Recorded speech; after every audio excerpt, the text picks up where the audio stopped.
Good evening, Venice Church. I hope you all been having a wonderful week so far. My name is Abel Mejia, and first off, I just want to say what a wonderful message that was from Pastor Jimmy this past weekend. A lot of rich content in there, and very much applicable to myself. Being a singer and all. Jokes aside, though, I do really appreciate the sermon that we had regarding the word Selah. It's a very simple term in and of itself in terms of how quick we can overlook it, specifically in the Psalms. But there's something about this word Selah that really does carry a lot of significance. And as we have heard, it is very prominent throughout the Psalms. But there is something about this word that is very intriguing, especially when we get to another book in the Bible that is not the Psalms. In fact, it is the book Habakkuk. And specifically is in chapter 3 of the book Habakkuk when, again, Habakkuk the prophet is conversing with God. So for some slight context before we get to that point, the book of Habakkuk is essentially the prophet Habakkuk speaking to God and inquiring why Judah, in all its wickedness and evil, as it's gone on a moral decline, is going to be punished by an even more severely wicked nation, Babylon. And Habakkuk is confused as to how a wicked generation who God has promised to be faithful to will be punished by an even more wicked generation. And God is very much clear to make a point that he, being God, will be made known throughout all the nations. And God makes his sovereignty known in the midst of this. And essentially it's a story, or rather it's a tale, a history lesson, I guess more specifically, of a prideful people being humbled. And when Selah appears in the first stanza, I suppose, or the first segment of Habakkuk 3, I believe it does capture a bit of that context. So if we turn to Habakkuk 3, specifically verse 1 all the way down to 3a, it reads, a prayer of Habakkuk the prophet, according to Shigionoth, and it says, O Lord, I have heard the report of you, and your work, O Lord, do I fear. In the midst of the years revive it, in the midst of the years make it known, and wrath remember mercy. God came from Teman, and the Holy One from Mount Paran. Selah. Amen.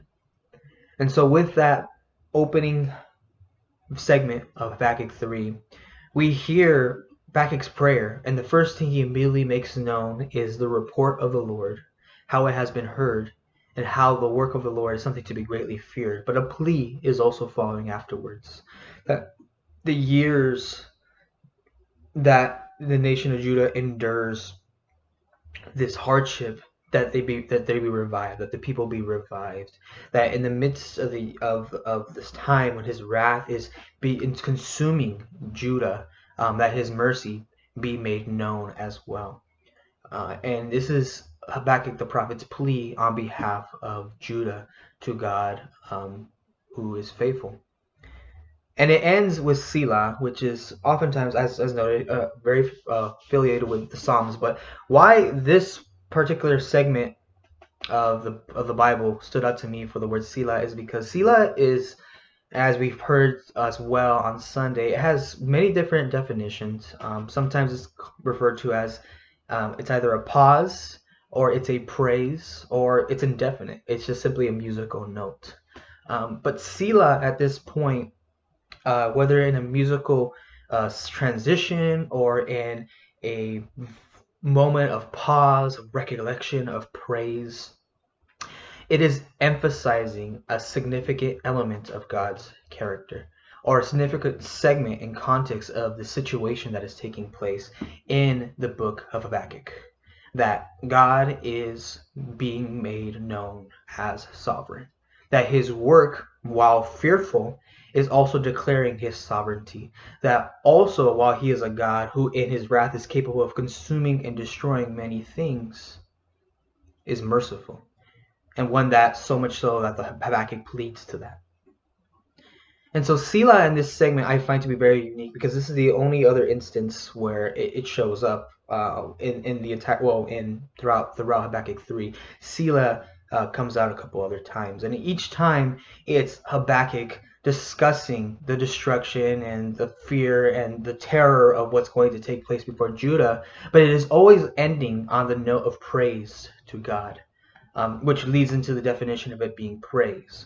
But there's also a fearful awe, a moment of terror that really resonates throughout the entirety of Habakkuk, knowing that the Lord is capable of doing and bringing about destruction. Yet there is that moment where also Habakkuk remembers the Lord's faithfulness.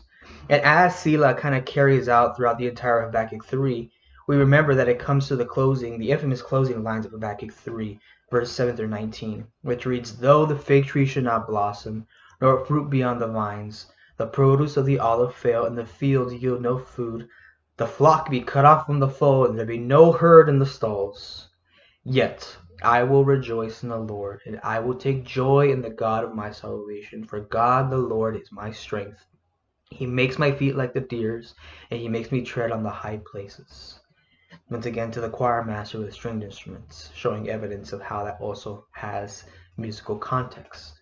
But nevertheless, with Selah, whether in praise, whether in pause, or whether with instruments, Selah in Habakkuk 3 emphasizes a moment to really sit and take in the sovereignty of God in both awe, wonder, and even terror, that God is capable of doing many things in his sovereignty. But we also see that in the midst of Habakkuk 3, while God is capable of inflicting wrath upon prideful and rebellious people, that the Lord will relent, that there is a plea for mercy, that he is the God of salvation, that he is indeed, while the destruction to those who are prideful, the strength of those who look to him, who yearn to him, who take that pause, who take that moment of praise, who with every ounce of their being transition their lives from one segment to the next in his direction, that he is indeed capable of holding them even in the midst of uncertainty and challenge. God bless you all. Have a wonderful day.